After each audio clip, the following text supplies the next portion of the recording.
Alright geng, siap. Kita punya kuotiao kungfu antara resepi paling top dekat warung Nisa Fahmi. Orang tanya berani ke kita nak dedahkan rahsia resepi kuotiao kungfu kita ni. So kita tak ada masalah sebab kita tahu rezeki tu milik Allah. Kalau kata kita bagi pun rezeki ni tetap milik kita.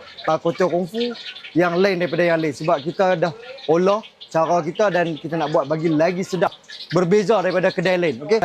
First kita akan goreng kita punya kuotiao dulu. Kita letak sikit tepung jagung untuk garingkan dia.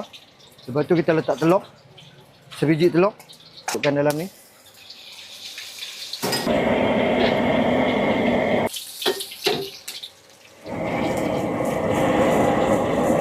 Kita sejat kita punya kuotiao tadi.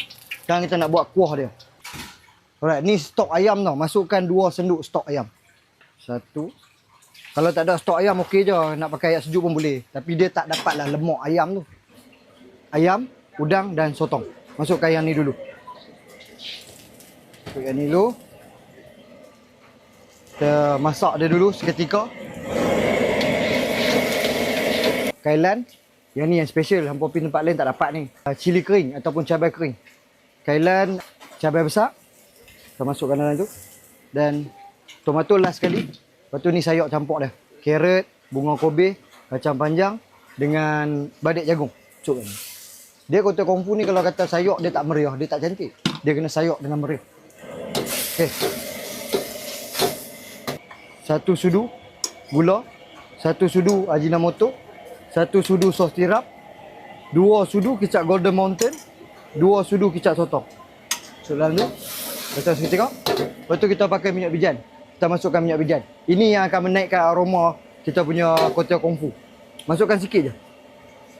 Alright. Okay, yang ni yang special dia. Kita masukkan sedikit lada hitam. Selalu orang pakai lada putih tapi kita ubah buah lada hitam. Sikit je, jangan banyak. Dia nak bagi rasa je. Okey.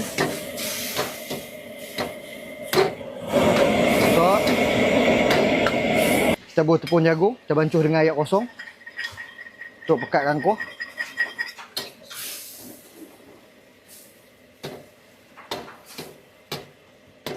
Okey, kuah dah cukup pekat. Kita masukkan telur.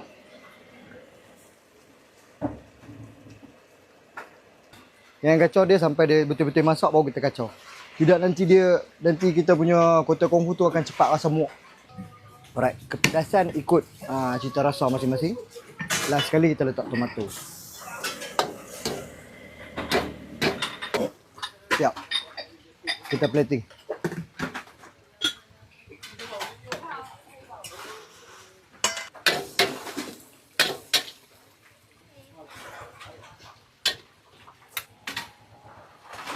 Kita letak daun sup, bawang goreng.